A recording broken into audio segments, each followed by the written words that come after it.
जय हिंद दोस्तों, स्वागत है आपका विजयम 2.0 में इकोनॉमिक्स के सेशन में।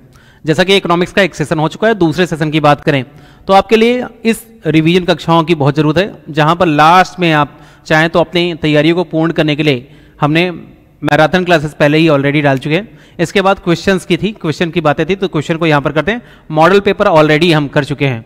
तो बात की जाए इस विजयम के पहले आपके लिए एग्ज़ाम अभी भी बचे हुए 10 दिनों में आप 10 पेपर को लगा करके, जैसा एग्जाम में पेपर वैसे पेपर, साथ साथ में OMR आपको दी हुई है, तो ये 10 पेपर एग्जाम के पहले आप 10 एग्जाम दे करके अपनी तैयारी को बेहतर वैसा ही फील करें जैसा कि एग्जाम सेंटर में देंगे, और अपनी तैयारी को और अच्छा करें। बात की जाए इस प्रीलिम्स के 10 पेपर जो आपके अवेलेबल हैं, किसी भी शॉप पर, नियरेस्ट शॉप पर अवेलेबल हो जाएंगे, या आप हमारे संस्थान पर आकर के इसे प्राप्त कर सकते हैं। हमारे बुक्स वाला ऑप्शन में भी आप ये यहाँ परचेज करने की आपके पास ऑप्शन है। बात की जाए जब इकोनॉमिक्स के MCQs की, तो सबसे पहले आपके साथ प्रश्न हुआ है, बिल्कुल लेटेस्ट करंट के रिलेटेड प्रश्न है। पूछा गया है कि at present what is the number of Maharatna companies in India. वर्तमान में भारत में महारत्न कंपनियों की संख्या कितनी है। अभी बात की जाए तो ऑयल इंडिया लिमिटेड 13वीं महारत्न कंपनी हो चुकी है। तो बात की जाए कि यहाँ कुछ दिन पहले की बात की जाए तो PFC power finance corporation, rural electrification limited, और साथ ही साथ अभी ऑयल इंडिया लिमिटेड, ये 13वीं कंपनी बन गई है। तो ये टोटल मिलाकर के कुल 13 कंपनियां हैं जिन्हें महारत्न कंपनियों का दर्जा दिया गया है। बात की जाए महारत्न कंपनियों के दर्जे के लिए, तो 5 ऐसे नॉर्म्स हैं, मानदंड ऐसे निर्धारित किए गए हैं जिनके आधार पर महारत्न कंपनी का दर्जा दिया जाता है। बात की जाए पहला, तो ऐसी कंपनी जो शेयर मार्केट में लिस्टेड होनी चाहिए।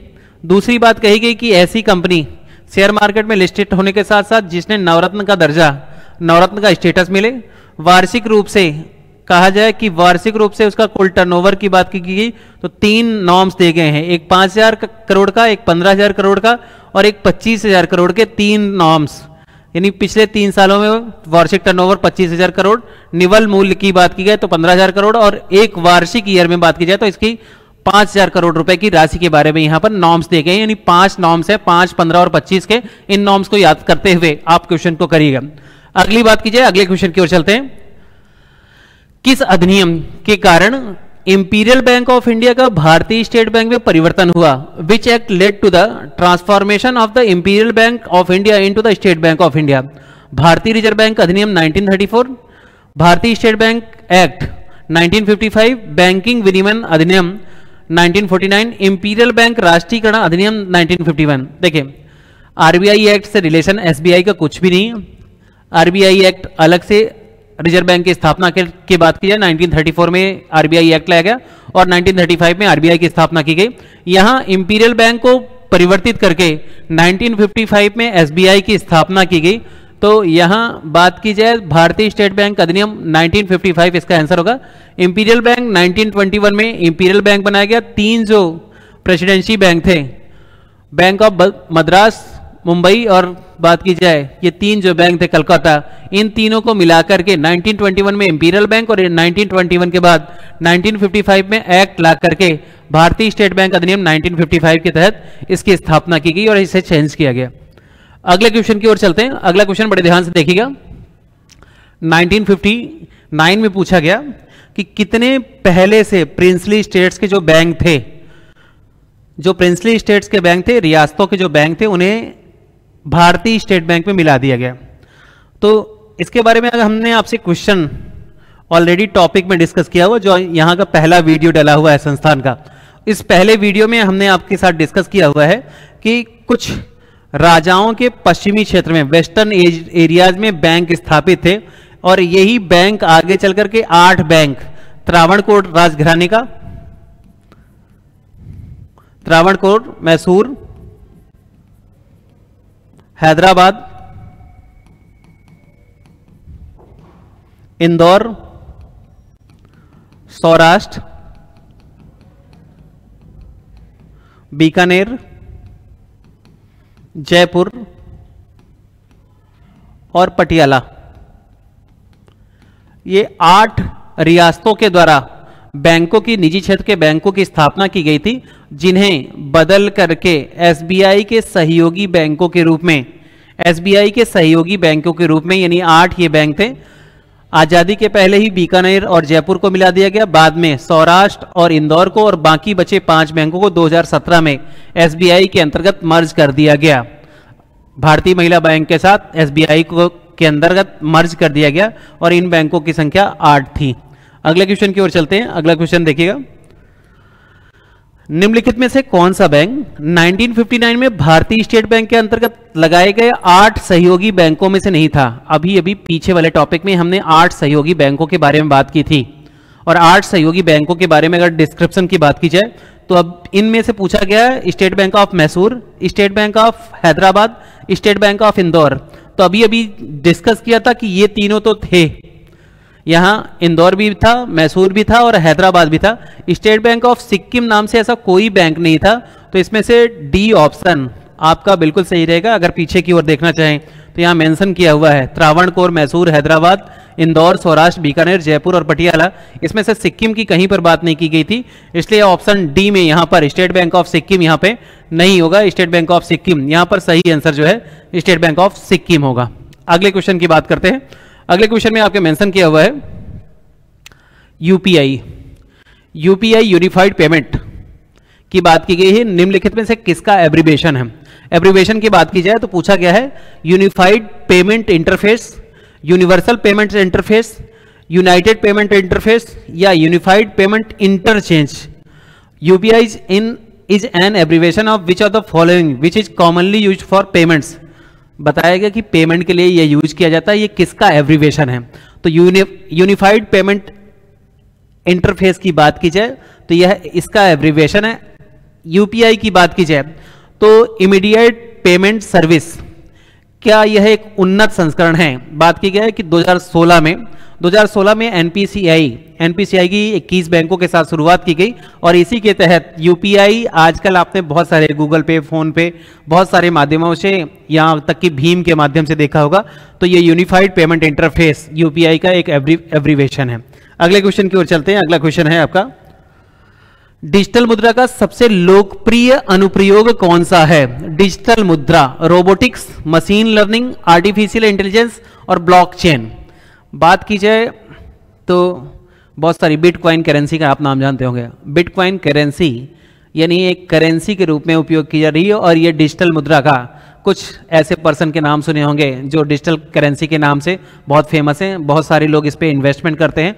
तो ब्लॉकचेन जो टेक्नोलॉजी है, ब्लॉकचेन डिजिटल करेंसी से रिलेटेड एक तकनीकी है जिसमें ब्लॉकों की बहुत सारी श्रृंखलाएं होती हैं और इन श्रृंखलाओं का यूज करके एक बेहतर एल्गोरिथम मेथड के साथ साथ करेंसी का निर्माण किया जाता है। यह एक आभासी मुद्रा है। आभासी मुद्रा है यानी इसको कहीं पर भारत में बात की जाए तो भारत में अभी इसे वैधता नहीं मिली है।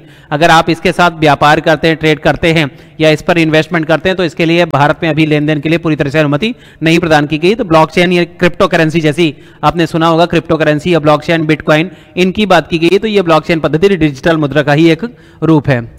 पूछा गया है बजट 2023-24 में 2023 से 25 के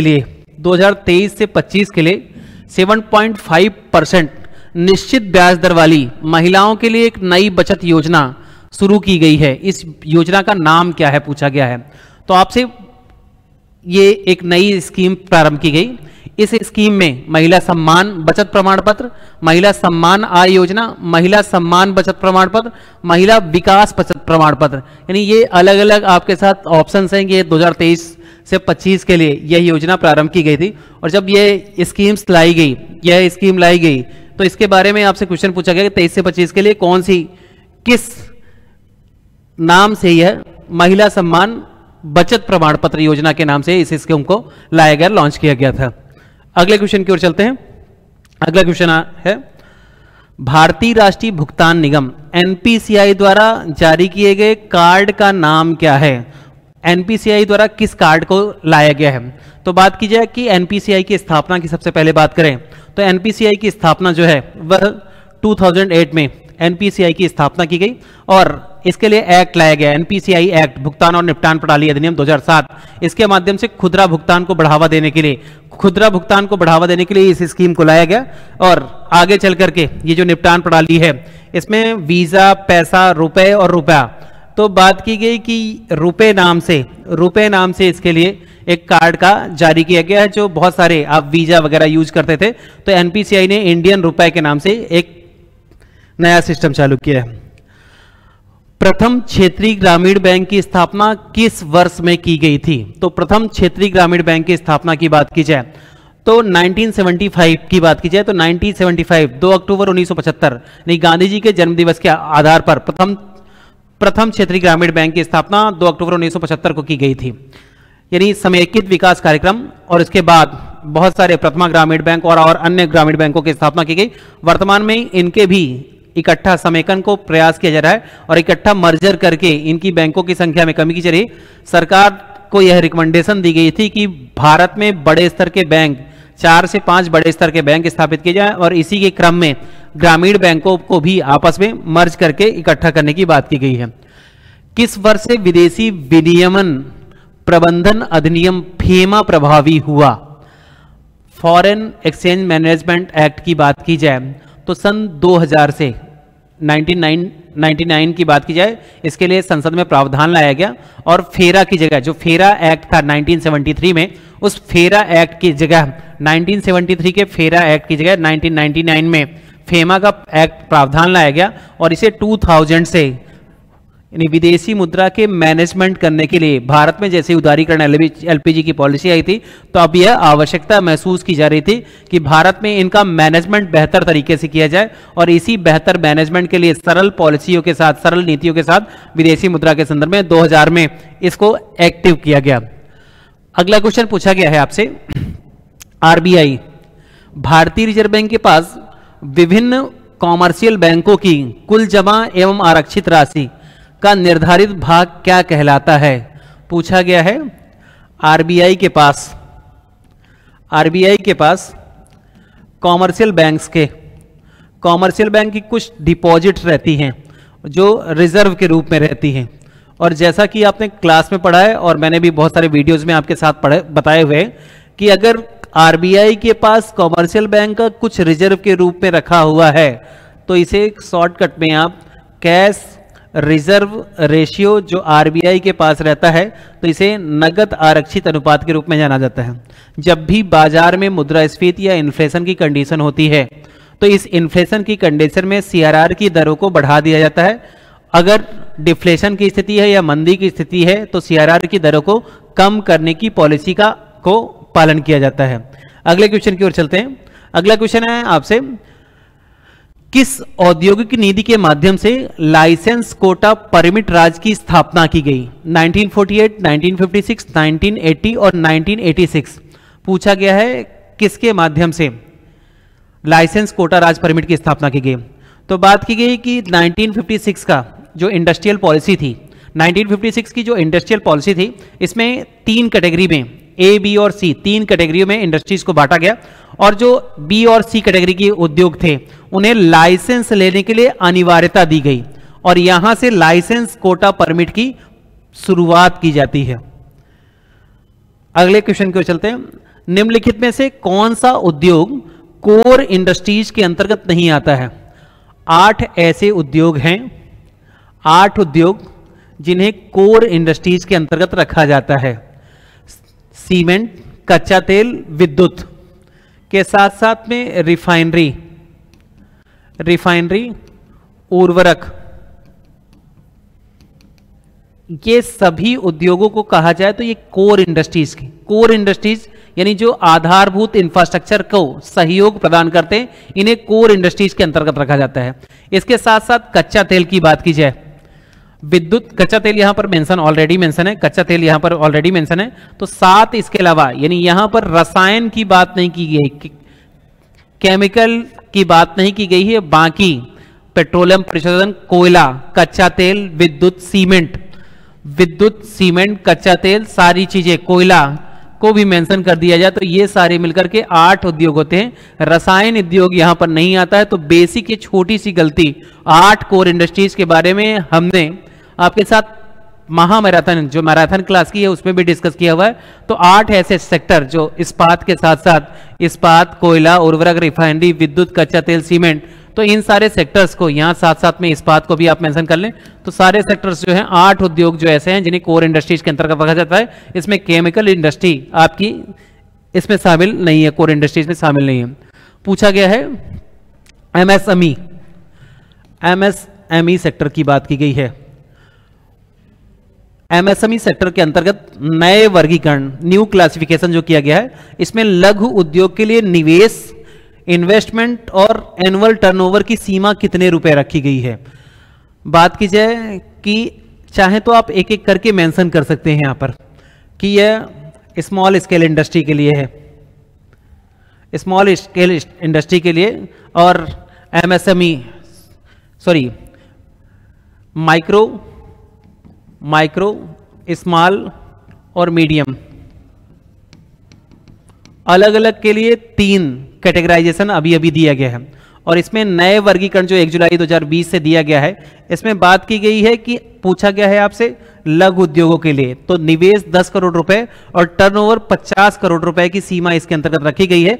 जो माइक्रो है, माइक्रो इंडस्ट्रीज के लिए, सूक्ष्म के लिए 1 करोड़ तक निवेश और टर्नओवर 5 करोड़ रुपए, लघु उद्योगों के लिए 10 करोड़ रुपए और टर्नओवर 50 करोड़ रुपए, और मध्यम उद्योगों के लिए 50 करोड़ और टर्नओवर 250 करोड़ रुपए की सीमा यहां पर बताई गई है। तो ऊपर तीनों में आप माइक्रो, स्मॉल और मीडियम करके आप तीनों को डिफाइन कर सकते हैं। अगले क्वेश्चन की बात करते हैं, यहां आप मेंशन कर लीजिएगा, बी इसका आंसर होगा। अगले क्वेश्चन की बात करते हैं, निम्नलिखित में से कौन सा सुमेलित नहीं है, इनमें से कौन सा आपका सुमेलित नहीं है पूछा गया है। बाबा कल्याणी समिति, Baba Kalyani committee, review of SEZ policy, ठीक है। T Tiwari committee, industrial sickness, Tiwari committee ने रुग्णता, औद्योगिक रुग्णता के बारे में बात की थी। इसके बारे में बात कीजिए Bhandari committee, restructuring of regional rural bank, Bhandari committee, ठीक है। और आगे नायक कमेटी की बात की गई है, नायक कमेटी इनडायरेक्ट टैक्स रिफॉर्म। तो यहां पर देखिए नायक कमेटी जो है इसका इनडायरेक्ट टैक्स रिफॉर्म से रिलेटेड नहीं थी, ये बैंकिंग क्षेत्र में सुधार से भी संबंधित थी। तो यहां पर नायक कमेटी जो होगा उसके आंसर में आपके बिल्कुल नहीं है। ये अगले क्वेश्चन की ओर चलते हैं हम। भारतीय औद्योगिक वित्त निगम limited, when was the industrial finance corporation of India limited established, कब इसकी स्थापना की गई थी।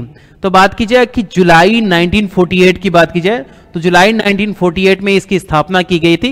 ये बहुत ही इजी फैक्चुअल टाइप का क्वेश्चन है। इंडस्ट्रियल औद्योगिक क्षेत्रों के लिए वित्त की सुविधा उपलब्ध कराने के लिए, वित्तीय क्षेत्र में सुविधा उपलब्ध कराने के लिए जुलाई 1948 में इसकी स्थापना की गई थी। थोड़ा सा कॉन्सेप्चुअल क्वेश्चन है, निम्नलिखित में से कौन सी विशेषता भारतीय अर्थव्यवस्था की नहीं है। Which of the following is not A feature of the Indian economy. Mixed economy, भारतीय अर्थव्यवस्था मिश्रित अर्थव्यवस्था, तो ये तो सही है, ये तो बिल्कुल राइट है। पूछा गया बी डेवलपिंग इकोनॉमी है, बिल्कुल सही है, बी भी सही है। यहाँ पे खुली अर्थव्यवस्था है, तो 1991 के बाद भारत खुली अर्थव्यवस्था हो गया। और डी समाजवादी अर्थव्यवस्था, समाजवादी सोशलिस्ट नहीं है, पहले ही आपने कहा था मिक्स्ड है, तो यहां पर डी ऑप्शन रॉन्ग है, यानी इसमें से ऑप्शन में से अगर सही करना है तो अब सोशलिस्ट नहीं है, कैपिटलिस्ट प्लस सोशलिस्ट दोनों का, पूंजीवादी प्लस समाजवादी दोनों का मिश्रण है। तो यहां पर से आंसर जो है वह डी होगा। अगले क्वेश्चन की बात करते हैं, एमपी के बजट से पूछा गया है क्वेश्चन। बजट है देश प्रदेश का पहला बजट 1956 में, ठीक है, बिल्कुल सही है। पहला बजट 1956 में 19 दिसंबर 1956 को प्रदेश का पहला बजट प्रस्तुत किया था। और इसे पहला बजट जो प्रस्तुत किया था भगवंत राम मंडलोई ने किया था, बिल्कुल सही है, ये भी सही है। 2023-24 का बजट जगदीश देवड़ा ने प्रस्तुत किया, ये भी बिल्कुल, तीनों सही हैं। पूछा है कि करंट प्राइस पर, यहां करंट प्राइस कर लें तो ज्यादा बेहतर होगा। Current price, as a current price पर यहां प्रति व्यक्ति ऐड 2022-23 में 65,023 रुपए थी। अगर बात की जाए फिक्स्ड प्राइस, स्थिर मूल्य, और करंट प्राइस प्रचलित मूल्य पर, चालू मूल्य की बात की जाए और स्थिर मूल्य की बात की जाए तो स्थिर मूल्य पर 65,023 रुपए थी, जबकि अगर बात की जाए चालू मूल्यों की, तो यहाँ चालू मूल्यों पर 1,40,583 रुपये प्रति व्यक्ति आए थी। यहाँ पर उल्टा पूछ लिया है आपसे, यहाँ पर लिखना था 1,40,583 रुपये, तब सही होता। ये आंसर आपका, बाकी ऊपर सही थे, डी ऑप्शन जो है वह इनमें से रॉन्ग है। बड़े ध्यान से पढ़ना है, प्रचलित मूल्य और साथ साथ में स्थिर मूल्य के बारे में यहाँ पर आपसे क्वेश्चन किया गया था। निम्नलिखित में से कौन सा सही सुमेलित है? एमपी के आर्थिक सर्वेक्षण की ही बात की गई है और आर्थिक सर्वेक्षण में बताया गया है कि कौन सा सही सुमेलित है। Sant Shiromani Ravidas global skill park सही है, बिल्कुल। भोपाल वाले पार्क का अभी नाम बदल करके संत शिरोमणि रविदास ग्लोबल पार्क कर दिया गया है। पूछा है माइनिंग का जो इंस्टीट्यूट है, महाविद्यालय है, mining college of mining technology का है, वह सिंगरौली में है, तो बिल्कुल सही है, सिंगरौली में ही स्थापित किया गया। तीसरी बात, संत रविदास जी का स्मारक सागर में स्थापित किया गया आर्थिक सर्वेक्षण में, और करंट में भी आपने एमपी के पढ़ा होगा, बिल्कुल सही है। श्री देवी महालोक की स्थापना ओरछा में, राम राजा लोक की, यहाँ पर राम राजा लोक की स्थापना की गई है। श्री देवी महालोक की स्थापना जो है वह सलकनपुर में की गई है, सलकनपुर में की गई है। ये गलत है ऑप्शन, डी ऑप्शन इसमें से सही नहीं होगा। अगले क्वेश्चन की बात करते हैं। एमपीआई इंडेक्स 2023 की बात की गई है कि विश्व में सर्वाधिक गरीब देश कौन सा है। एमपीआई इंडेक्स जो 2023 आया है उसमें बताया गया है कि जो विश्व के सर्वाधिक गरीब देशों की बात की जाए, उसमें सर्वाधिक गरीब जो हैं वह सब सहारा एरिया, उप सहारा में और दक्षिण एशियाई देशों में सर्वाधिक गरीबों की संख्या रहती है। अगर सब सहारा एरिया की बात की जाए, सब सहारा एरिया में सर्वाधिक जो गरीब रहते हैं, यानी सभी सहारा जो कंट्रीज एरिया हैं उनमें 534 मिलियन गरीबों, पुअर की संख्या रहती है। और जो साउथ एशिया की बात की जाए, दक्षिण एशिया की बात की जाए, तो इस दक्षिण एशिया में 389 मिलियन लोग गरीब हैं। और बात की जाए इन 389 में से भारत की बात की जाए तो अभी भी भारत में 230 मिलियन लोग गरीब हैं, और इनमें से सबसे सही आंसर जो है वह भारत में सर्वाधिक गरीबों की संख्या एमपीआई इंडेक्स के अनुसार। बात की जाए एमपीआई इंडेक्स यूएनडीपी और ऑक्सफोर्ड यूनिवर्सिटी के एक रिसर्च इंस्टीट्यूट के द्वारा, इन दोनों के संयुक्त प्रयासों से यह बनाया जाता है। 2010 में इसे चालू किया गया था और विभिन्न 10 मानकों के आधार पर अलग अलग, पहले 3 मानक हैं जिनके 33%, 33%, 33% करके मानक, और फिर 10 आधारों पर अलग अलग मानकों पर इनका अध्ययन किया जाता है, जिसमें से भारत पहले रैंक पर अभी, यानी सर्वाधिक गरीबों की संख्या है। निम्नलिखित में से कौन सा क्षेत्र भारत के सकल घरेलू उत्पाद में, जीडीपी में सर्वाधिक योगदान कौन सा क्षेत्र करता है? पूछा गया है कि भारत के सर्वाधिक, यानी जीडीपी में किसका परसेंटेज ज्यादा है। तो सबसे पहले तो बात की जाए कि जीडीपी में सर्वाधिक योगदान यह टर्सरी सेक्टर का है, यानी 53% के आसपास जो योगदान है, 53% के आसपास, 50% से मोर देन 50% का योगदान इस तृतीय क्षेत्र का है। प्राथमिक क्षेत्र का सबसे कम, द्वितीय क्षेत्र का उससे ज्यादा, और तृतीय क्षेत्र का सर्वाधिक है। तो यहाँ टर्सरी सेक्टर का योगदान अप्रॉक्स 53% के पास है। वर्तमान में अर्थव्यवस्था के क्षेत्र के अंतर्गत at the present within the sector of the economy the quaternary sector is related to, वर्तमान में अर्थव्यवस्था के क्षेत्र के अंतर्गत चतुर्थक क्षेत्र की बात की गई है। बात की जाए जब प्राइमरी सेक्टर की, प्राथमिक क्षेत्र की, तो प्राइमरी सेक्टर के अंतर्गत आप एग्रीकल्चर सेक्टर को रखते हैं, कृषि क्षेत्र को रखते हैं। सेकेंडरी सेक्टर की बात की जाए तो इसमें आप उद्योग क्षेत्र को रखते हैं। टर्सरी सेक्टर की बात की जाए तो इसमें सर्विस सेक्टर को रखते हैं, सेवा क्षेत्र को रखते हैं। अभी सेवा के ही 2 क्षेत्रों की बात की जाए, जिससे चतुर्थक और पंचम क्षेत्र की बात की गई है। तो जो चतुर्थक क्षेत्र है इसे ज्ञान और सूचना के क्षेत्र से संबंधित है, जबकि जो गोल्ड कॉलर वर्कर हैं उन्हें पंचम क्षेत्रक से रखा गया है। तो इसमें से आपके में ऑप्शन जो है ए, सूचना आधारित सेवाओं के क्षेत्र को चतुर्थक क्षेत्र के अंतर्गत रखा गया है। अगले क्वेश्चन की ओर चलते हैं। वर्तमान भारतीय अर्थव्यवस्था में क्या सही नहीं है? भारत एक मिक्स्ड इकोनॉमी है, अभी पीछे भी किया था, तो यानी सही है, ये बिल्कुल सही है। क्लोज्ड इकोनॉमी है, क्लोज्ड इकोनॉमी नहीं है। अब हमने ओपन इकोनॉमी को 1991 से हमने ओपन इकोनॉमी को अपना लिया, ये यहीं पर गलत हो गया, क्योंकि अभी लास्ट क्वेश्चन में हमने इसके बारे में डिस्कस किया था। योजनाबद्ध अर्थव्यवस्था है नीति आयोग, ठीक है, योजना आयोग और नीति आयोग के माध्यम से हमने प्लानिंग बिल्कुल अपना ली और डेवलपिंग इकोनॉमी है, तो यानी बी इसका आंसर बिल्कुल इजी। यानी आप यहां पर तो क्वेश्चन गलत मत करिएगा, बड़े ध्यान से इन क्वेश्चंस को देखिएगा, आराम से ये क्वेश्चन कवर कर सकते हैं। 1867-68 में इंडिया में पर कैपिटा इनकम 20 रुपए थी। यह सबसे पहले किसने मेंशन किया था, किसने बताया था कि यहां सबसे पहले 20 रुपए है। बात की जाए VK राव, इन्होंने पहली बार साइंटिफिक मेथड के आधार पर, वैज्ञानिक पद्धति के आधार पर नेशनल इनकम का कैलकुलेशन करना किया। दादा भाई नौरोजी की बात की जाए तो दादा भाई नौरोजी जो पर्सन थे, इन्होंने पहली बार बताया कि भारत में जो लोगों की आय है वह 20 रुपए है। RC दत्त और फिडलिस राज अन्य प्रमुख भारत के अर्थशास्त्री थे, तो यहाँ पर आंसर है आपका दादा भाई नौरोजी। धारणी विकास, या इसे ही दूसरे शब्दों में इंग्लिश अगर आप जानते हैं तो ठीक है, सतत विकास भी पूछा गया, सस्टेनेबल डेवलपमेंट। सस्टेनेबल डेवलपमेंट किससे संबंधित है, पर कैपिटा इनकम से, इंक्रीज इन वर्ल्ड इनकम, विश्व की आय में वृद्धि से, वृद्धों की आय में वृद्धि से, और भावी पीढ़ी की आवश्यकता का ध्यान रखते हुए वर्तमान पीढ़ी की आवश्यकता की पूर्ति, meeting the needs of the present generation, keeping in mind the needs of future generation.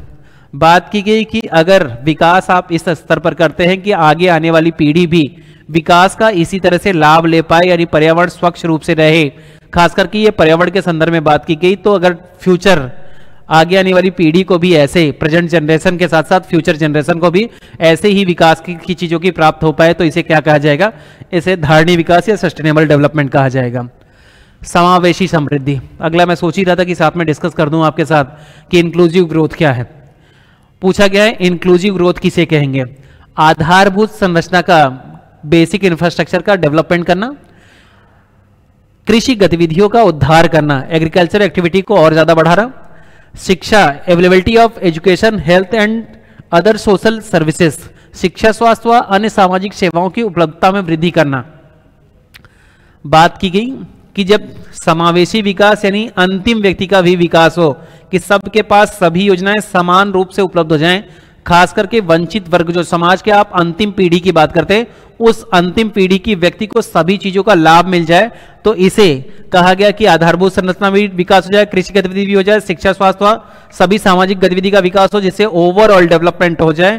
तो यहाँ डी ऑप्शन बिल्कुल सही है। ऑप्शन में लगेगा कि यह सही होना चाहिए, यह भी सही है, यही सही है, तो ऑप्शन में सबसे सही जो आप देखेगा कि सबसे सही ऑप्शन हो उसे चूज करने का प्रयास करिएगा। हो सकता है कि एक भी ऑप्शन सही हो और सारे ऑप्शन सही हो। KCC की बात की गई, पूछा गया है किसान क्रेडिट कार्ड योजना की शुरुआत कब की गई। किसान credit card scheme was started in 1990, 2000, 2010 और 1998। तो बात की जाए 1998 में KCC की शुरुआत की गई। एडवांस सुविधा, जैसे क्रेडिट कार्ड के माध्यम से आप एडवांस सुविधा प्राप्त करते हैं, वैसे किसानों को एडवांस ऋण की सुविधा के रूप में, कृषि उपकरणों के उपलब्धता की सुविधा के रूप में 1998 में KCC कार्ड की शुरुआत की गई। MSP न्यूनतम समर्थन मूल्य की घोषणा किसके द्वारा की जाती है। बात की गई कृषि मूल्य एवं लागत आयोग CACP, आर्थिक मंत्रिमंडल की समिति के द्वारा सिफारिश के आधार पर CACP आर्थिक मंत्रिमंडल मामलों की मंत्रिमंडलीय समिति से सिफारिश करके, सलाह लेकर के 2 सीजन पर, रबी और खरीफ की सीजनों के पहले 23 फसलों के बारे में अभी बात कीजिए, अभी 23 फसलों के बारे में न्यूनतम समर्थन मूल्य की घोषणा कर रहे हैं। और न्यूनतम समर्थन मूल्य का घोषणा जब की जाए, इनपुट्स को देखा जाता है, कितने इनपुट्स लगे, श्रम लागत, लेबर कॉस्ट कितनी आई, और जो अचल संपत्तियां हैं उनका रेंटल क्या हो सकता है। तो A2FL करके और AC करके, FC करके, ये 3 चीजों को ध्यान में रखते हुए आर्थिक मामलों की मंत्रिमंडलीय समिति के द्वारा इसकी MSP की घोषणा की जाती है, जिसे CCEA कहा जाता है। तो CACP CCEA के माध्यम से, आर्थिक मामलों की मंत्रिमंडलीय समिति के माध्यम से इसकी घोषणा की जाती है। अगले क्वेश्चन की ओर चलते हैं। MRTP एक्ट यानी एकाधिकार तथा प्रतिबंधक व्यापार व्यवहार अधिनियम औद्योगिक नीति में पारित किया गया है। MRTP act means Monopolies and Restrictive Trade Practices Act was passed in which industrial policy? ऐसी कंपनियां जो 100 करोड़ रुपए से ज़्यादा का व्यापार कर रही थी उनको MRTP एक्ट के तहत रखा गया। और 1969 में आर्थिक शक्ति का केंद्रीकरण ना हो, यानी केंद्रीकरण की भावना को रोकने के लिए एकाधिकार मोनोपोली ना होने पाए, इस मोनोपोली की एक्टिविटीज को रोकने के लिए 1969 की इंडस्ट्रियल पॉलिसी में MRTP एक्ट को पास किया गया था। यानी बड़ी बड़ी जो कंपनियां वह बाजार में एकाधिकार ना स्थापित कर लें, इनके लिए इसकी प्रयास की गई थी। देखिए फिर से ये क्वेश्चन रिपीट होने की बात कर रहे हैं। पूछा गया है कि भारत में महारत्न कंपनियों की संख्या कितनी है। तो अभी अभी प्रेजेंट की बात की जाए तो एक एक्स्ट्रा फैक्चुअल डाटा के साथ देखिएगा। महारत्न कंपनियों की संख्या 13, नवरत्न कंपनियों की संख्या अभी अभी बात की जाए तो 16 नवरत्न कंपनियां हो गई हैं। मिनी रत्न 1 और मिनी रत्न 2 की संख्या में भी परिवर्तन आया है। मिनी रत्न 1 की संख्या 57 हो गई है, क्योंकि यहां पर अभी अभी नवरत्न की संख्या में 3 की वृद्धि हो गई है, तो यहां पर संख्या में थोड़ा सा परिवर्तन आया है। अगला पूछा गया है, नई विदेश व्यापार नीति 2023 कब से लागू हुई? न्यू फॉरेन ट्रेड पॉलिसी कब से लागू हुई? तो अभी अभी बात की जाए 31 मार्च को इसके बारे में डिसीजन लिया गया, और इसके बाद 31 मार्च के बाद 1 अप्रैल 2023 से न्यू फॉरेन ट्रेड पॉलिसी को लागू कर दिया गया। 4 ऐसी चीजों के बारे में बात की गई जिनके बारे में बेसिक फोकस करने की बात की गई है। जैसे 2 बातें की जाए, एक तो ई पहल करने की बात की गई है। ई पहल के साथ साथ ई कॉमर्स एक्टिविटीज में स्कोमेट पॉलिसी को ध्यान में रखने की बात की गई है। साथ ही साथ निर्यात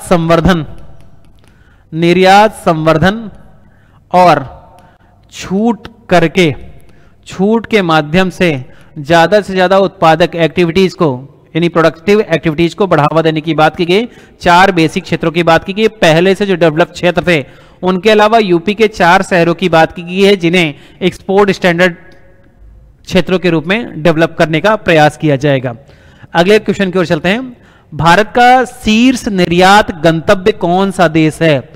बताया गया कि चूंकि भारत सर्विसेज का, सेवाओं का बहुत बड़ा निर्यातक है और सेवाओं के सर्विस के सबसे बड़े निर्यातक के रूप में हम अगर इंपोर्ट की बात करें तो इंपोर्ट में हम सर्वाधिक इंपोर्ट चाइना से करते हैं और सर्वाधिक एक्सपोर्ट सर्विस के सेक्टर में करते हैं, और सर्वाधिक एक्सपोर्ट जो है हम यूएसए को करते हैं, देन यूएई, और देन अभी प्रेजेंट के डाटा में हमने अभी नीदरलैंड अगला देश हो गया है जो हमारा शीर्ष निर्यात गंतव्य के रूप में डेवलप हो रहा है। अगले क्वेश्चन की ओर चलते हैं। 1959 में कितने पूर्व रियासतों से जुड़े बैंकों को भारतीय स्टेट बैंक में मिला दिया गया था? तो 8 पूर्व बैंकों को भारतीय, जिसमें TMH यहां त्रावणकोर, मैसूर, हैदराबाद, इंदौर, सौराष्ट्र, बीकानेर, जयपुर और पटियाला, इन्हें SBI में मिला दिया गया। SBI की बात की जाए तो 3 बैंकों की शुरुआत में प्रेसिडेंसी बैंक थे। 3 प्रेसिडेंसी बैंकों से स्थापना होती है और 1806, 40 और 43 में 3 प्रेसिडेंसी बैंक स्थापित। इन तीनों को 1921 में इंपीरियल बैंक, और इंपीरियल बैंक से 1955 की बात की जाए तो इसे 1955 में SBI के रूप में एस्टेब्लिश कर दिया गया। अगले क्वेश्चन की ओर बात करें। अगला क्वेश्चन है आपका, भारत के बैंकिंग और मौद्रिक संरचना, which bank controls the banking and monetary structure? तो RBI के कार्यों की जब बात करते हैं तो RBI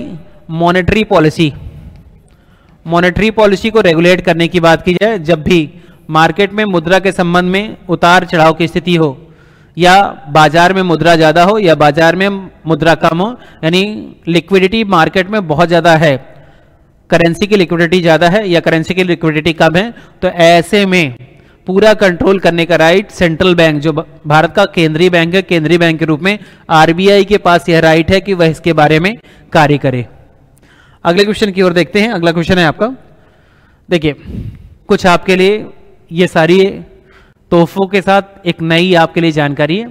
बात की जाए हमारा ऑफिसर बैच 4 दिसंबर से, 1 ईयर का बैच हमारा 11 दिसंबर से, और साथ ही साथ आपके लिए 3 ईयर बैच हमारे संस्थान में आपके जो भाई, छोटे भाई या ऐसे लोग जिन्हें लगता है कि अभी से तैयारी करना चाहिए, कंपटीशन लगातार बढ़ता जा रहा है, तो 3 year batch pre plus mains plus interview का आफ्टर 12th के बाद ही हमारे संस्थान में बिल्कुल नवाचार के साथ यहाँ पर प्रारंभ है। किसी भी क्वेरी के लिए आप हमेशा कॉल कर सकते हैं हमारे संस्थान पर।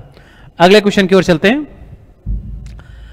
कौन सा भारतीय अर्थव्यवस्था की चुनौतियों में शामिल नहीं है? पूछा है चुनौतियों में शामिल नहीं है। बड़े ध्यान से क्वेश्चन को पढ़ना है, जब नहीं आए तो थोड़ा ध्यान देना है। बात की गई है कि विच of the following is not included in the challenges of the Indian economy. काले धन की चुनौती, ये तो चुनौती है ही, बहुत बड़ी चुनौती है।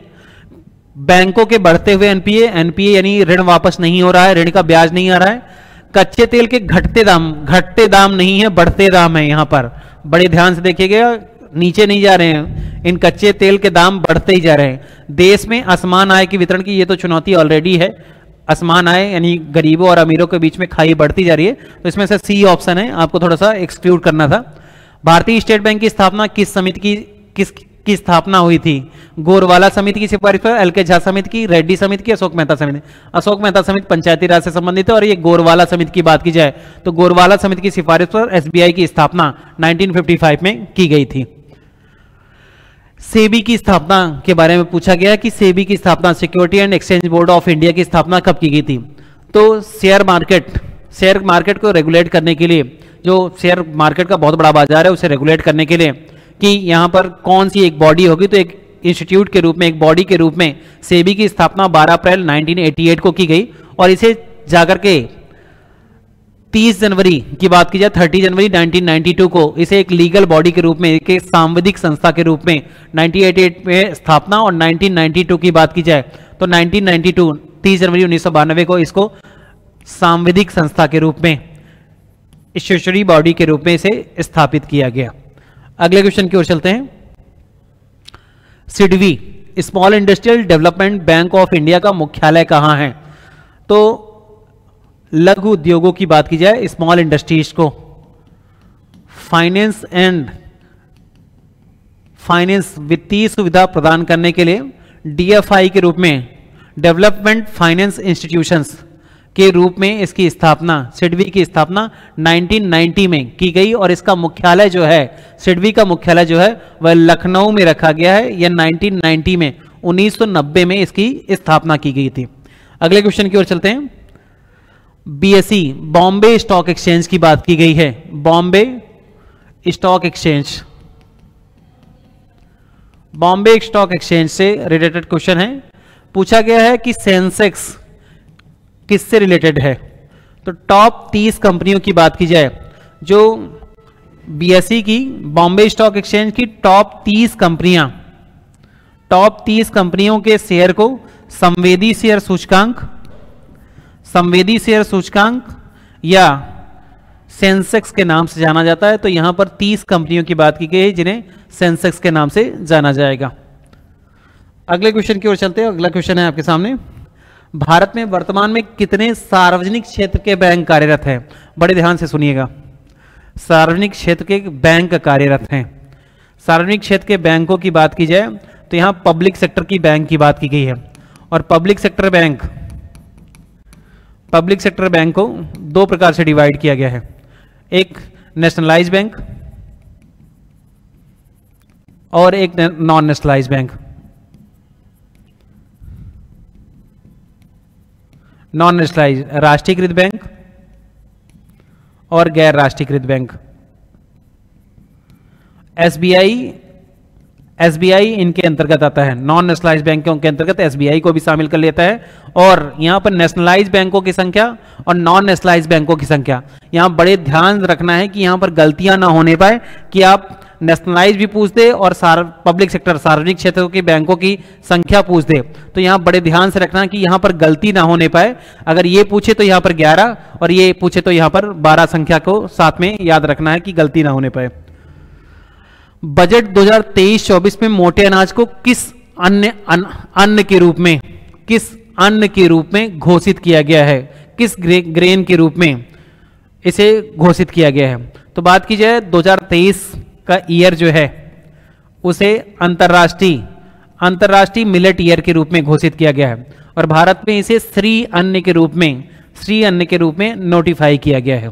अगली बात की जाए, अगला क्वेश्चन है आपके सामने, किस बैंक को इंडियन बैंक में मिला दिया गया है? अगर मर्जर प्रोसेस की बात की जाए, बहुत सारे बैंकों को आपस में मिला दिया गया और मिला करके सार्वजनिक क्षेत्रों की बैंकों की संख्या, पब्लिक सेक्टर के बैंकों की संख्या को कम कर दिया गया और इसी के अंतर्गत जब सार्वजनिक क्षेत्रों के बैंकों को मिलाया गया तो इलाहाबाद बैंक जो हमारा पुराना एक बैंक है, इस पुराने बैंक को, इलाहाबाद बैंक को इंडियन बैंक में मर्जर कर दिया गया है।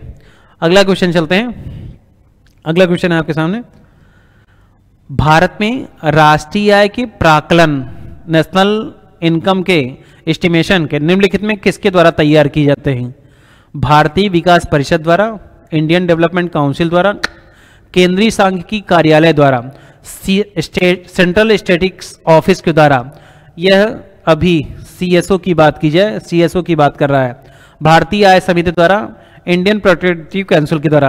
सीएसओ की बात की जाए जहां पर अभी मर्जर कर दिया गया है केंद्रीय सांख्यिकी संगठन कार्यालय और एनएसएसओ का, तो सीएसओ के द्वारा इसका आय का आकलन किया जाता है। भारत का आर्थिक सर्वेक्षण प्रत्येक वर्ष सरकारी तौर पर किसके द्वारा प्रकाशित किया जाता है? The economic survey of India is officially published by home every year.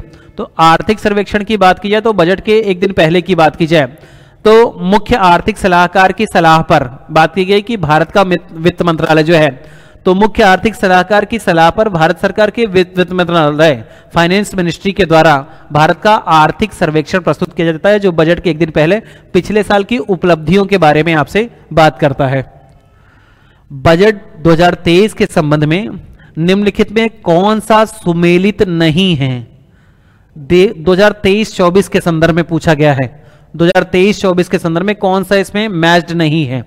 23-24 के बारे में पूछा गया है। रेवेन्यू डेफिसिट 2.9%, बिल्कुल सही है। रेवेन्यू डेफिसिट इतना ही अनुमानित किया गया है, एस्टिमेटेड किया गया है 2.9। प्रभावी राजस्व घाटा, इफेक्टिव रेवेन्यू डेफिसिट 1.7, बिल्कुल सही है, ये भी इतना ही एस्टिमेटेड किया गया है। राजकोषीय घाटा 6.4 की बात की गई। राजकोषीय घाटा का जो आंकड़े आए हैं पिछले साल के 2022-23 में एक्चुअल में 6.4 का रहा है, अगले साल के लिए इसने 5.9 का टारगेट रखा है। तो राजकोषीय रेवेन्यू फिस्कल डेफिसिट की बात की जाए तो फिस्कल डेफिसिट 5.9 का है, तो यहां पर सी ऑप्शन इनमें से सही नहीं है। प्राथमिक घाटा जो प्राइमरी डेफिसिट है उसका 2.3 का टारगेट रखा गया है, तो ये डी, बाकी सारे ऑप्शन सही है। फिस्कल डेफिसिट का ऑप्शन थोड़ा सा चेंज कर दिया गया, इनको देखने की जरूरत है। आर्थिक समीक्षा इकोनॉमिक सर्वे 2022-23 के विकास दर के संदर्भ में निम्नलिखित में से कौन सा सही सुमेलित नहीं है पूछा गया है। इसमें से कौन सा सही सुमेलित नहीं है? अगर बात की जाए वित्त वर्ष 2021-22 की, वित्त वर्ष 2021-22 की, तो इसमें ग्रोथ रेट 6.3 नहीं 8.7% रहा है, तो यहां पर से ये ऑप्शन ही पहले ही एक्सक्लूड हो जाता है। वित्त वर्ष 2022-23 में 7% संभावित, वित्त वर्ष 23-24 में 6 से 6.8% संभावित, सभी सत्य है। पहले वाले की बात की जाए, पहले वाले में थोड़ा सा चेंज करने की आपको रिक्वायरमेंट थी। भारत द्वारा अपनाई गई आर्थिक नियोजन की अवधारणा, इकोनॉमिक प्लानिंग की अवधारणा जो है वह किस देश से प्रेरित थी, इंस्पायर्ड थी? तो बात की जाए रसिया में, जब पूरे विश्व में मंदी की स्थिति थी तो यूएसएसआर में ऐसी कंडीशन थी कि वह देश तेज गति से आगे बढ़ रहा था और इसका कारण था उसने बिल्कुल प्लान्ड इकोनॉमी को अपनाया था।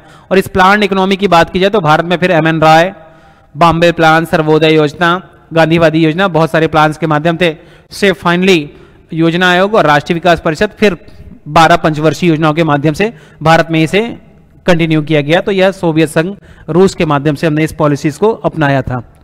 अगले क्वेश्चन की बात करते हैं।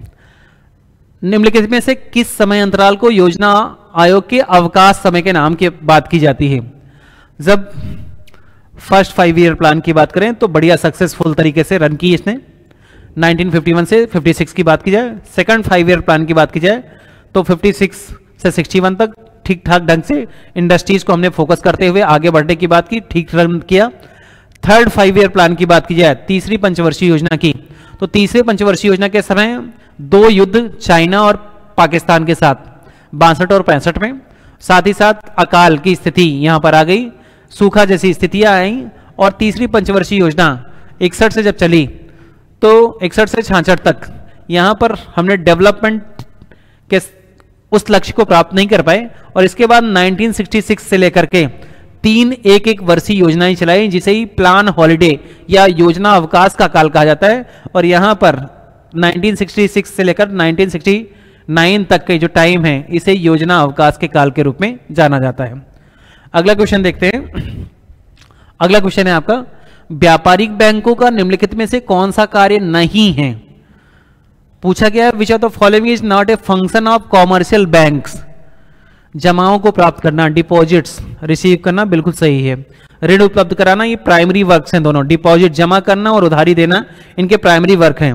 प्रोवाइडिंग एजेंसी सर्विसेज, ये भी एजेंसी सर्विसेज, आजकल बहुत सारी लॉकर सर्विसेज ट्रस्टी का काम करते हैं, आपके किराए को वसूलते हैं, ये भी इनके काम अदर वर्क्स में आ गया। इश्यूज ऑफ करेंसी, मुद्रा का निर्गमन करना ना, एसबीआई पहले मुद्रा का निर्गमन करता था जब तक कि इंपीरियल बैंक के रूप में था, जब तक आरबीआई नहीं बना था।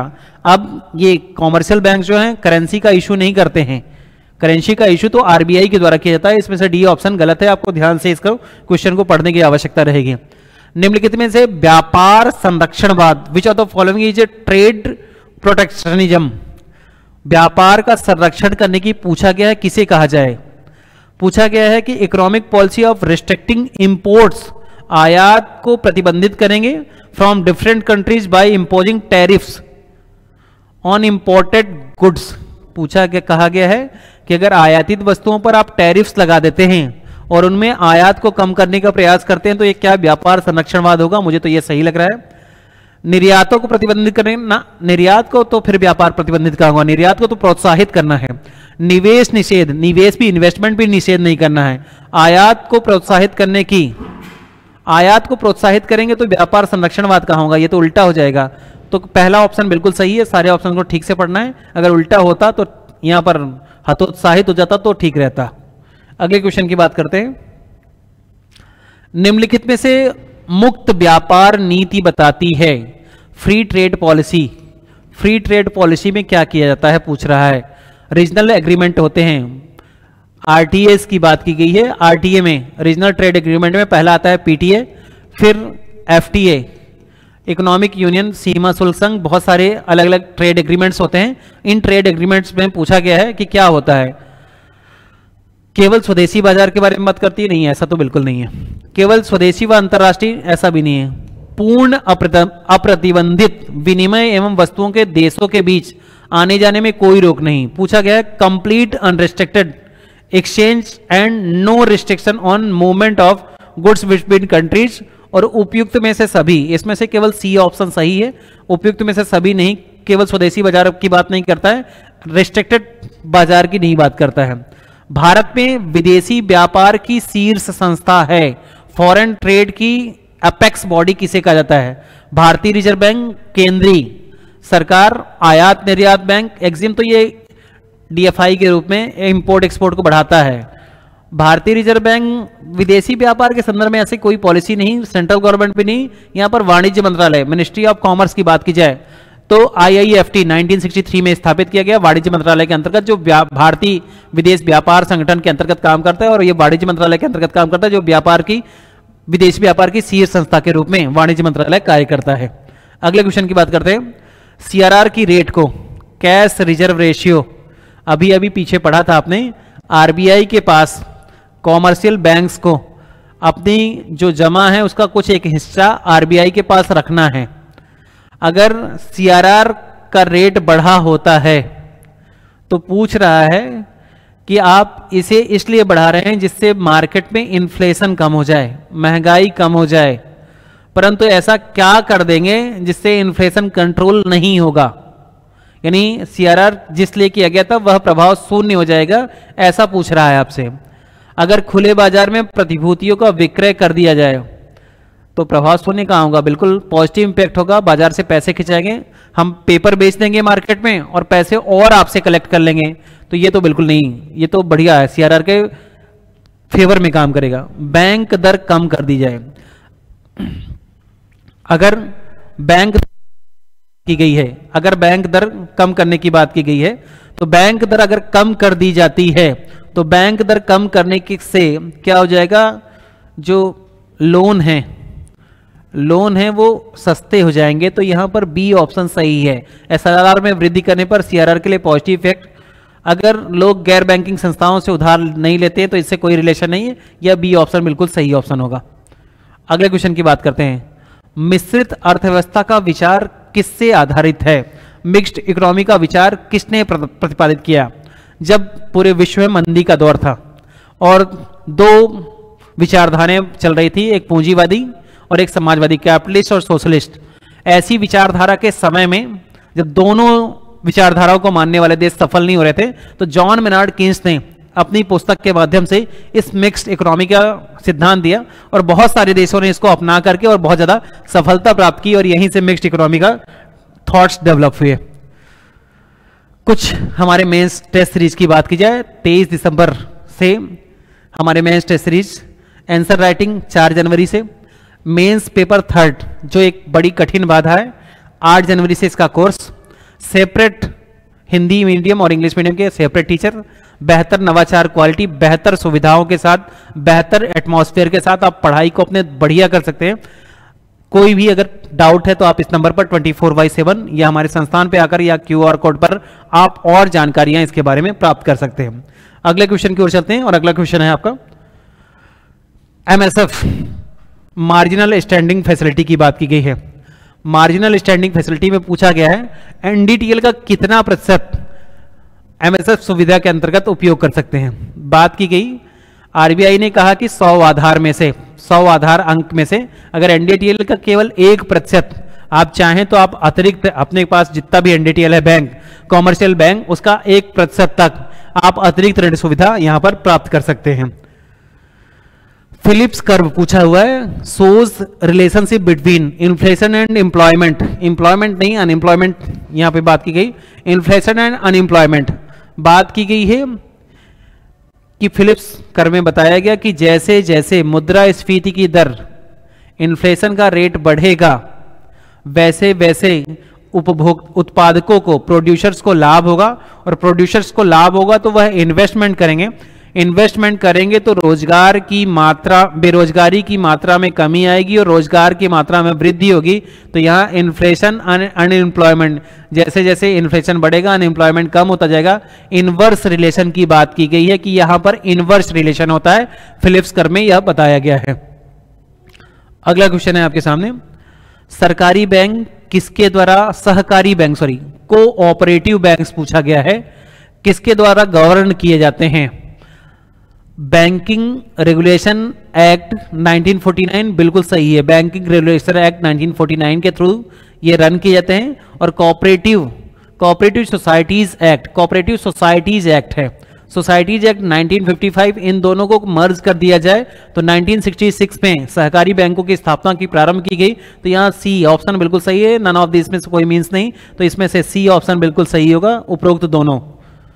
अगले क्वेश्चन की ओर बात करते हैं, Lorentz curve, Lorentz curve 3 curve की बात की जाए, 3 इंटरनेशनल नॉर्म्स की बात की जाए जो पॉवर्टी से रिलेटेड हैं, पॉवर्टी के रिलेशन में है, एक लॉरेंज कर्व, एक गिनी कोएफिशिएंट और एक MPI इंडेक्स। तो ये पॉवर्टी से रिलेटेड है, सापेक्षिक गरीबी से, सापेक्षिक गरीबी का मापन का है, बेरोजगारी का धन वितरण, एक विज्ञापन कंपनी, एक विज्ञापन से रिलेटेड है, तो विज्ञापन विज्ञापन कंपनी है या A&C ऐसा कुछ करके ऑप्शन है। तो इसमें बात की जाए कि असमानता से संबंधित है, धन वितरण की असमानता से संबंधित माप करता है। तो धन वितरण की असमानता बताया गया है कि लॉरेंज कर्व में बताया गया है कि यदि किसी समाज में आय का इक्वल डिस्ट्रीब्यूशन है तो 45 डिग्री का एक कोण बनाते हुए लाइन खींचेगी, और अगर किसी समाज में आय का डिस्ट्रीब्यूशन असमान है तो यहां पर धन वितरण की असमानता से संबंधित है। तो दोनों यहां आप एक काम कर सकते हैं, ए एंड सी ऑप्शन यहां पर सही है। धन वितरण और सापेक्षिक गरीबी दोनों को मापने का काम, अगर किसी समाज में गरीबी है और धन वितरण की असमानता है तो यहाँ ए एंड सी दोनों ऑप्शन होगा। लॉरेंज वक्र जो माप करता है वह रिलेटिव पॉवर्टी और यहाँ पर वेल्थ डिस्ट्रीब्यूशन जो असमानता रहती है इसे नापने का काम करता है, जिसे मैक्स ओ लॉरेंज ने 1905 में प्रस्तुत किया था, इसे नापने का काम किया था।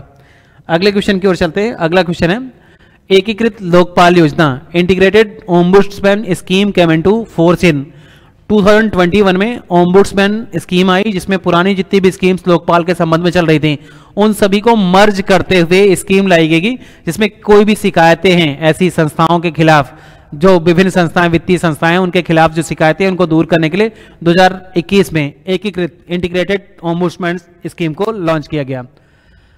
सेबी के वर्तमान अध्यक्ष कौन हैं? तो सेबी के वर्तमान अध्यक्ष, पुराने अध्यक्ष अजय त्यागी थे। वर्तमान की बात की जाए तो वर्तमान में माधवी पुरीबुच इसके वर्तमान अध्यक्ष के रूप में कार्यरत हैं।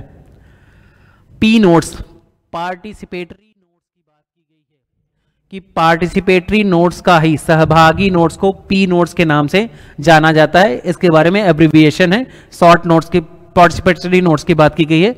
तो ये सिक्योरिटीज पेपर के एफपीआई द्वारा जारी किया जाता है। एफपीआई के लिए ऑफशोर डेरिवेटिव इंस्ट्रूमेंट्स के रूप में इन्हें पी नोट्स का यूज किया जाता है।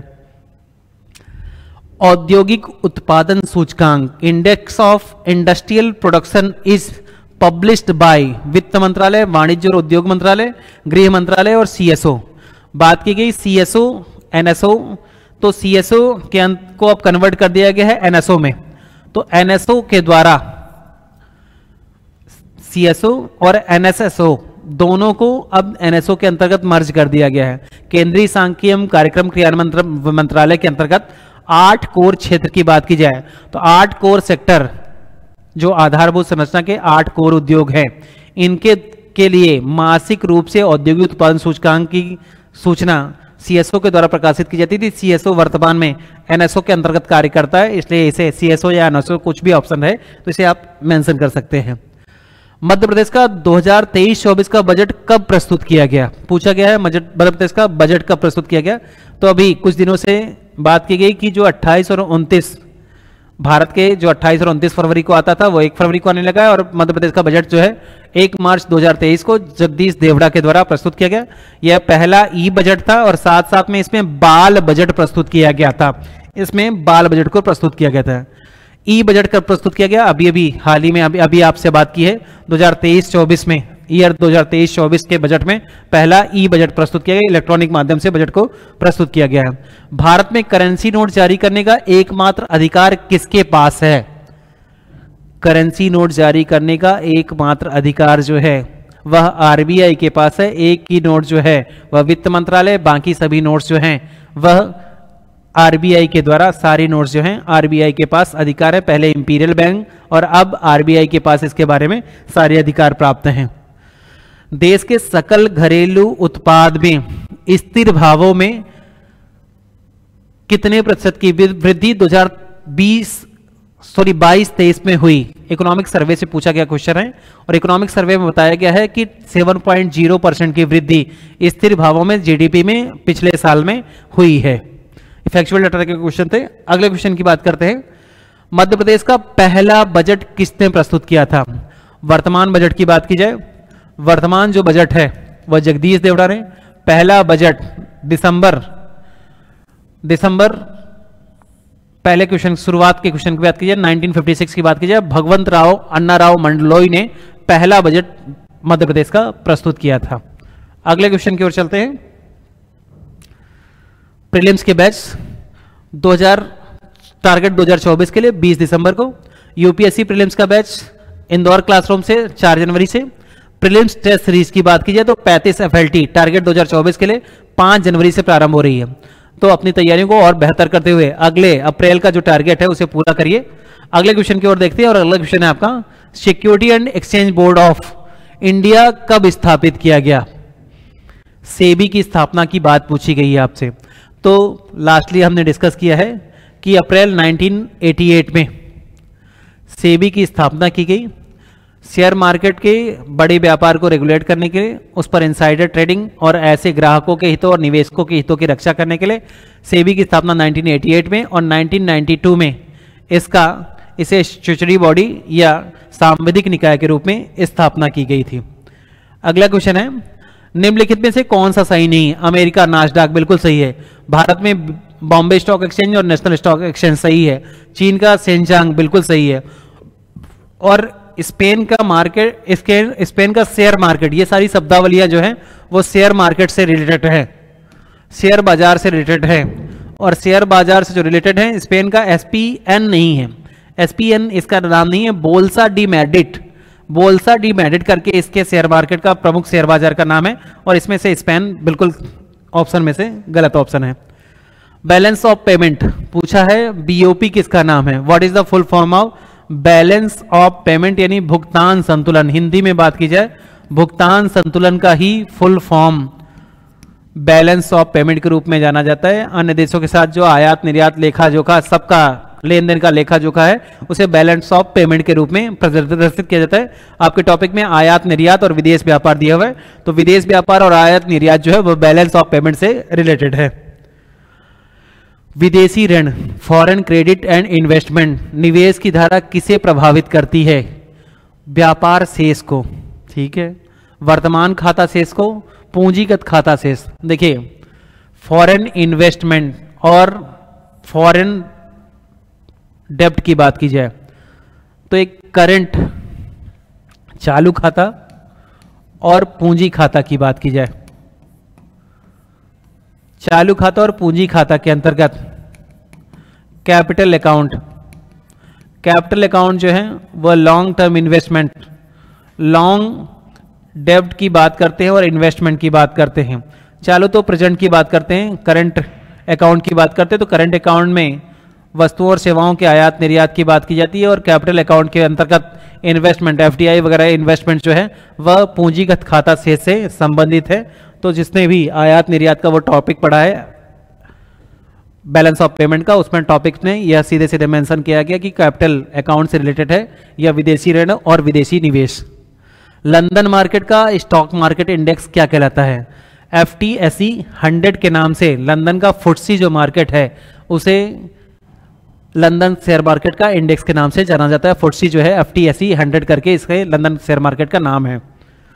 अगली बात की जाए, भारत का सबसे पुराना सार्वजनिक क्षेत्र का बैंक है। इन बैंकों में से अगर बात की जाए तो 1865 में इलाहाबाद बैंक की स्थापना की गई थी, जिसे अभी अभी इंडियन बैंक में मर्ज कर दिया गया है। तो यह भारत का एक पुराना बैंक, इन ऑप्शंस में से एक पुराना बैंक है जिसे अभी अभी हाल में ही मर्ज कर दिया गया है।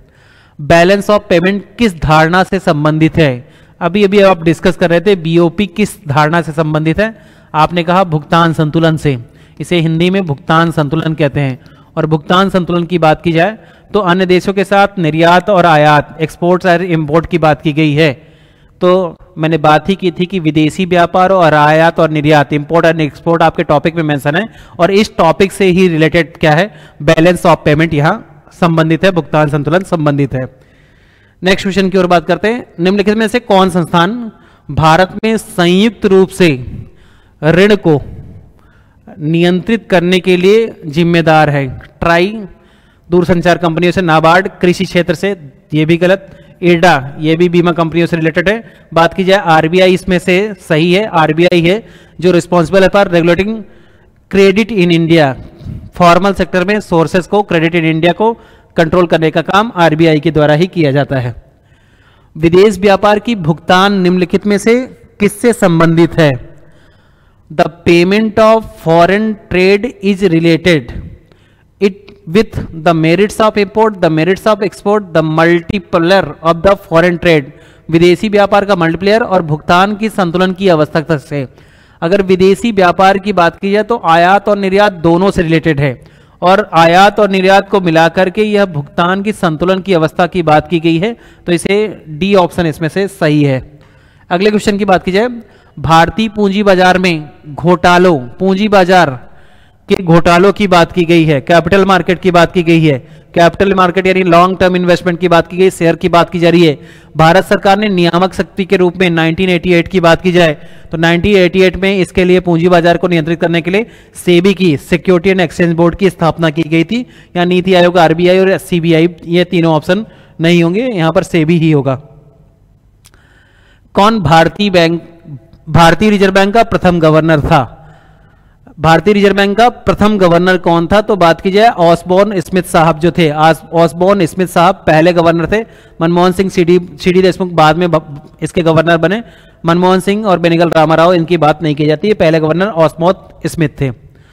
एनएसई नेशनल स्टॉक एक्सचेंज की बात की जाए 1992 में स्थापित फेरवानी समिति की सिफारिश के आधार पर, और इसकी स्थापना जो की गई है वो मुंबई हेडक्वार्टर के माध्यम से की गई। एनएसई बीएसई दोनों का हेडक्वार्टर जो स्थापित किया गया है वह मुंबई में है।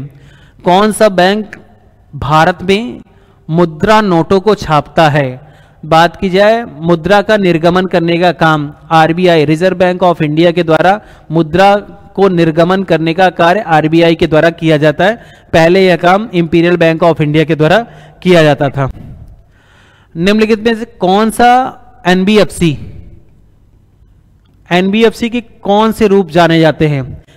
इक्विपमेंट लीजिंग कंपनी के रूप में कार्य करती है, सही है। इक्विपमेंट लीजिंग कंपनी के रूप में एनबीएफसी के द्वारा कार्य किया जाता है। हायर परचेज कंपनी के द्वारा यह भी काम किया जाता है। लोन कंपनी, ऋण कंपनी, एनबीएफसी ऋण तो देती ही है, हायर परचेज करती है भी है, और इक्विपमेंट लीजिंग करती है। तो ऑल ऑफ द एबव ये विभिन्न प्रकार की संस्थाएं एनबीएफसी के अंतर्गत काम करती है, जिनमें से ये सभी जो कंपनियां हैं, हेज वगैरह सारी चीजें कंपनी का काम एनबीएफसी के द्वारा किया जाता है। पूछा गया भारतीय राष्ट्रीय स्टॉक एक्सचेंज के प्रमोटर कौन है? भारतीय राष्ट्रीय स्टॉक एक्सचेंज के प्रमोटर कौन है? तो एनएसई नेशनल स्टॉक एक्सचेंज की बात की जाए तो एनएसई की जो प्रमोटर हैं वह आईडीबीआई को इसकी स्थापना का काम दिया गया था, तो यह आईडीबीआई इसका प्रमोटर है। नेशनल स्टॉक एक्सचेंज की स्थापना कब हुई? एनएसई की स्थापना कब हुई? एनएसई की स्थापना 1992 में इसकी स्थापना की गई थी। इसमें सही ऑप्शन 1992 है, जो फेरवानी समिति की सिफारिशों के आधार पर 1992 में इसका एक्ट ला करके इसकी स्थापना की गई। भारतीय अर्थव्यवस्था के संदर्भ में डिसइन्वेस्टमेंट पूछा गया है। डिसइन्वेस्टमेंट, विनिवेश शब्द से क्या मतलब है? विनिवेश का मतलब है कि आप कंपनी बेचें, अपनी हिस्सेदारी को कम करें और प्राइवेट शेयर को आमंत्रित करें, यानी अपनी हिस्सेदारी, सरकार जनता में अपनी हिस्सेदारी कम कर रही है, यानी धीरे धीरे investment in foreign share market ना, government reducing its stake in public sector enterprises, ये बिल्कुल सही है। सरकार अपनी हिस्सेदारी को अपने उपक्रमों में धीरे धीरे कम करती जाए, तो इसे गवर्नमेंट रिड्यूसिंग स्टेक कहा जाए, तो इसे सीधे सीधे कहा जाएगा कि यह विनिवेश की प्रक्रिया है। बात की जाए ऑफिसर बैच की। Officer batch target pre plus mains को 4 दिसंबर से चालू है। बात की जाए 1 ईयर बैच की, जिसका 11 दिसंबर से बैच। आगे बात की जाए कि 3 ईयर बैच, जो बच्चे अभी से तैयारी करना चाहते हैं, आपके पहचान के बच्चे, भाई, दोस्त हैं, इन सभी को 3 ईयर के लिए आफ्टर 12th ही क्लासेस हमारे यहाँ रन करें। सेपरेट हिंदी और इंग्लिश मीडियम का अलग बैच, और सबसे बढ़िया फैकल्टी के साथ, बढ़िया नवाचारों के साथ, सारी सुविधाओं के साथ हमारे संस्थान में आप ऐसे लोगों को स्वयं और ऐसे लोग जो जरूरतमंद हैं उनको इसके बारे में कभी भी ये नंबर में आकर के वो पूछ सकते हैं या QR कोड सकते हैं और जानकारी को प्राप्त कर सकते हैं। अगले क्वेश्चन की बात करते हैं। अगला क्वेश्चन है आपके सामने, आरबीआई एक्ट 1934 की किस अनुसूचित सूची में शेड्यूल बैंक्स को शामिल किया गया है? बात की गई कि ऐसे बैंक जो आरबीआई एक्ट 1934 की सेकंड शेड्यूल में, दूसरी अनुसूची में शामिल किए गए हैं, उन्हें शेड्यूल कॉमर्शियल बैंक के रूप में, शेड्यूल कॉमर्शियल बैंक के रूप में जाना जाएगा, एससीबी के रूप में जाना जाएगा। और एससीबी के रूप में जाने गए बैंकों को आरबीआई के सभी नॉर्म्स को पालन करना अनिवार्य होगा, जैसे कि ऐसे सभी कार्य जो आरबीआई बताए कि ग्राहकों के हित में हो गए, उन सभी ग्राहकों के हितों में कार्य करना इनके लिए कंपल्सन रखा गया है। जो अगले क्वेश्चन की बात करते हैं, निम्न में से कौन सा कारक फैक्टर भारतीय अर्थव्यवस्था की चुनौतियों में शामिल नहीं है? Which of the following factor is not included in the challenges to the Indian economy? आर्थिक असमानता है, आर्थिक असमानता तो मौजूद है, इकोनॉमिक इनइक्वालिटी है, बुनियादी अवसंरचना का निम्न स्तर, बेसिक इंफ्रास्ट्रक्चर अभी लो स्तर है, कर संग्रहण की अधिकता है, और अर्थव्यवस्था में इन्फ्लेशन मौजूद है। अभी कर संग्रहण की अधिकता नहीं है, अभी कर संग्रहण कम हो रहा है, ज्यादा हो जाए तो बहुत अच्छा है, अभी कोशिश करनी है ऐसी। सी इसमें से सही ऑप्शन नहीं है। स्वतंत्र भारत की प्रथम औद्योगिक नीति कब जारी की गई? स्वतंत्रता भारत वर्ष 1947 में तो आजादी हुआ, 1948 में भारत की प्रथम इंडस्ट्रियल पॉलिसी, प्रथम औद्योगिक नीति 1948 में लाई गई, फिर 56 में, 77 में और 1991 की आर्थिक सुधार की नीति में अगली पॉलिसी लाई गई। निम्नलिखित में से भारत सबसे ज्यादा निर्यात किस देश को करता है? इनमें से ऑप्शंस में से बड़े ध्यान से देखिएगा, ये यूएसए है, पहला फर्स्ट है यूएसए, सेकंड यूएई, और अभी अभी एक डाटा आया जिसमें नीदरलैंड थर्ड हो गया है, थर्ड गंतव्य हो गया है। तो ये 3 ऑप्शन में से डी ऑप्शन बिल्कुल सही है, डी राइट ऑप्शन है। निम्नलिखित में से कौन सा औद्योगिक नीति संकल्प महालनोबिस मॉडल पर आधारित है? बात कीजिए फर्स्ट 5 ईयर प्लान की, हेराल्ड डोमर मॉडल को अपनाया गया। हेराल्ड डोमर मॉडल की बात की जाए तो हेराल्ड डोमर मॉडल में कृषि क्षेत्र के विकास की बात की गई। सेकंड जो इंडस्ट्रियल पॉलिसी थी, सेकंड जो 5 ईयर प्लान था उसमें इंडस्ट्रियल पॉलिसी को लॉन्च किया गया जो नेहरू मोहलनोबिस मॉडल पर था। और नेहरू मोहलनोबिस मॉडल जो था इसमें इंडस्ट्री के डेवलपमेंट पर सेकंड 5 ईयर प्लान, और औद्योगिक नीति जो 1956 थी इसमें उद्योगों पर ज़्यादा से ज़्यादा फोकस किया गया। और इसकी बात की जाए तो यह मोहलनोबिस मॉडल पर आधारित था। भारत में कितने सार्वजनिक क्षेत्र के उद्यमों को नवरत्न का दर्जा दिया गया है?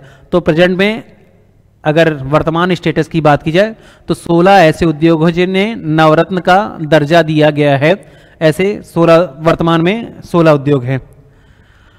आर्थिक संदर्भ में निजीकरण, प्राइवेटाइजेशन से पूछा गया है। प्राइवेटाइजेशन से क्या रेफर करते हैं? बात की गई निजी कंपनियों का सरकारी अधिग्रहण, ना ये नेशनलाइजेशन हो जाएगा, गलत है। सरकारी स्वामित्व वाले उद्यमों को निजी स्वामित्व और नियंत्रण में परिवर्तित करना, ये बिल्कुल सही है। राज्य नियंत्रण के लिए उद्योगों का राष्ट्रीयकरण, गलत है। निजी व्यवसाय को सरकारी सब्सिडी, बिल्कुल गलत है। यानी बी ऑप्शन है कि जो सरकारी उद्योग है उनको प्राइवेट सेक्टर के रूप में कन्वर्ट करना, यानी शेयर निजी क्षेत्रों के रूप में कन्वर्ट करने की बात की गई है। अगला, महारत्न का विचार, महारत्न कंपनियों का विचार किससे संबंधित है? फूड प्रोसेसिंग से, ना फूड प्रोसेसिंग से नहीं है। Category of technical man power से, तकनीकी चयन शक्ति वर्ग से नहीं। सार्वजनिक क्षेत्र के चयनित उद्यम से, सार्वजनिक क्षेत्र के चयनित उद्यम को बात की गई कि महारत्न, नवरत्न और मिनी रत्न 1 और मिनी रत्न 2 के रूप में इन उद्यमों का डिवीजन किया गया है। तो ये बात की जाए कि महारत्न का विचार यहां ऑप्शंस में से आपके सी ऑप्शन में से बिल्कुल सही है। 93 नंबर क्वेश्चन में देखिएगा, 2022 में REC ग्रामीण विद्युतीकरण कंपनी को महारत्न का दर्जा दिया है। इस कंपनी की स्थापना कब की गई थी? रूरल इलेक्ट्रिफिकेशन लिमिटेड की बात की जाए 1969 में इसकी स्थापना की गई थी। ग्रामीण क्षेत्र में विद्युत सुविधा को उपलब्ध कराने के लिए इसकी स्थापना की गई। ऑयल इंडिया लिमिटेड इसके बाद अगली महारत्न कंपनी के रूप में स्थापना की गई है। निम्नलिखित में से कौन सा कार्य नेशनलाइज्ड बैंकों का नहीं है, राष्ट्रीयकृत बैंकों का नहीं है? जमा स्वीकार करना, अग्रिम ऋण उपलब्ध करवाना, विदेशी विनिमय का नियंत्रण करना, साख का निर्माण करना। इनका जमा तो करना है, एडवांस लोन भी प्रोवाइड कर देते हैं। विदेशी विनिमय का नियंत्रण करना, ये गलत ऑप्शन होगा। यहाँ विदेशी विनिमय का कंट्रोल फॉरेन एक्सचेंज, कंट्रोल तो आरबीआई करता है, तो यहाँ तो गलत ऑप्शन हो गया, ये सी ऑप्शन इसमें से गलत है।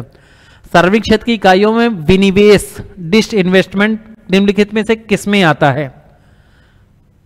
डिसइन्वेस्टमेंट किसके अंतर्गत आएगा? पूछा गया है ग्लोबलाइजेशन। ग्लोबलाइजेशन तो सारी कंपनियां इंडिया में हैं और काम करें, तो ये ग्लोबलाइजेशन बिल्कुल सही नहीं है। निजीकरण की बात की जाए, प्राइवेटाइजेशन की बात की जाए, जब प्राइवेटाइजेशन यानी सरकारी क्षेत्र अपनी हिस्सेदारी कम करे, प्राइवेट क्षेत्र का इन्वेस्टमेंट बढ़ता जाए, तो बात की जाए तो ये बिल्कुल सही है। निजीकरण अगर होता जाए, सरकारी सार्वजनिक क्षेत्र के उद्यमों की जगह निजीकरण होता जाए, उदारीकरण तो पॉलिसीज को सरल करने से, तो निजीकरण यहाँ पर से बिल्कुल सही ऑप्शन है। मौद्रिक कोष का संरक्षक किसे कहा जाता है? Following is the custodian of the monetary fund. Monetary fund का कस्टोडियन जो है वह आरबीआई को कहा जाएगा। रिजर्व बैंक ऑफ इंडिया जो है वह मॉनेटरी फंड का जो विदेशी मुद्रा कोष भंडार है उसकी कस्टोडियन की बात की गई, तो यह आरबीआई होगा। निम्नलिखित में से कौन सा मौद्रिक नीति का उपकरण नहीं है? मॉनेटरी पॉलिसी के बहुत सारे उपकरण हैं जिसमें CRR, SLR, bank rate,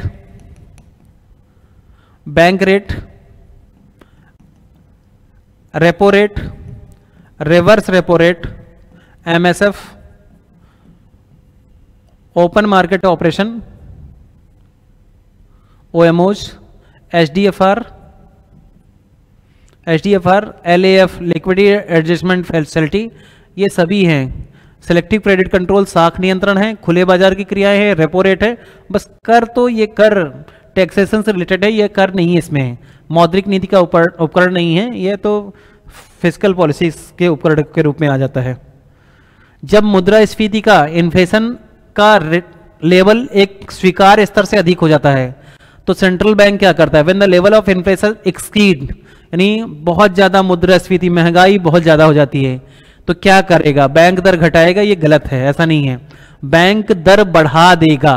bank दर बढ़ा देगा तो आरबीआई से कॉमर्शियल बैंक को ऋण महंगा पड़ेगा, वह कम पूंजी प्राप्त कर पाएगा, तो मार्केट में कम पूंजी देगा, और कम पूंजी देगा तो लोगों में पैसे कम उपलब्ध होंगे, जिससे बैंक दर बढ़ाने से यह कंट्रोल हो जाएगा। तो इंक्रीज द बैंक रेट अगर कर दिया जाए तो इन्फ्लेशन यहां पर कंट्रोल हो जाएगी, बिल्कुल सही ऑप्शन है।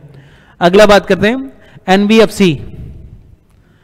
एनबीएफसी के लिए, नॉन बैंकिंग फाइनेंशियल कंपनी के लिए, लोकपाल योजना वर्ष 2018 को किस दिनांक को आरबीआई द्वारा प्रभावी रूप से पेश किया गया। मुंड्स बैंक एक्ट पीछे प्रभावी एकीकृत लोकपाल योजना भी 2021 में लागू की गई। उसके बाद पूछा गया एनबीएफसी के लिए यह कब लागू किया गया था, तो एनबीएफसी के लिए 23 फरवरी 2018 की बात कीजिए, एनबीएफसी के लिए 23 फरवरी 2018 को इसे लागू किया गया था आरबीआई के द्वारा। लास्ट क्वेश्चन की बात करते हैं आपसे, दिसंबर 2022 तक भारत का व्यापार घाटा किस देश के साथ सर्वाधिक रहा। व्यापार घाटे की बात करें, जब वस्तुओं का हम बहुत ज्यादा आयात किसी देश के साथ करें और उससे निर्यात हम बहुत न्यून मात्रा में कर रहे हैं। बैलेंस ऑफ पेमेंट के अंतर्गत जब बात की जाए चालू खाता में, चालू खाता में जब हम वस्तुओं के गुड्स के इंपोर्ट एंड एक्सपोर्ट्स की बात करें, गुड्स के इंपोर्ट और एक्सपोर्ट में अगर हम बहुत बड़ी मात्रा में आयात कर रहे हैं और निर्यात का मात्रा हमारी बहुत कम है, तो इसे व्यापार घाटा की स्थिति कहा जाएगा। इन संबंधित देशों में हमारा चाइना के साथ इंपोर्ट बहुत बड़ी मात्रा में इंपोर्ट करते हैं, जबकि एक्सपोर्ट बहुत कम मात्रा में करते हैं, तो यहां हमारा जो घाटा है वह चाइना के साथ बहुत ज्यादा है। अगर ये सारे क्वेश्चंस जो 100 क्वेश्चन थे, आप इन्हें एक एक करके प्रैक्टिस करिएगा। सारे क्वेश्चन हमने कंप्लीट कर लिए, आपके एग्जाम बहुत ही पास आ चुके हैं। ज़्यादा से ज़्यादा रिवीजन पर ध्यान दीजिए, जो पढ़ा है उसे लगातार रिवाइज करिए और बेहतर तैयारियों के साथ, बढ़िया स्वास्थ्य के साथ बेहतर भविष्य की आगे की ओर बढ़िए। हमारी शुभकामनाएं हैं। धन्यवाद। Good day.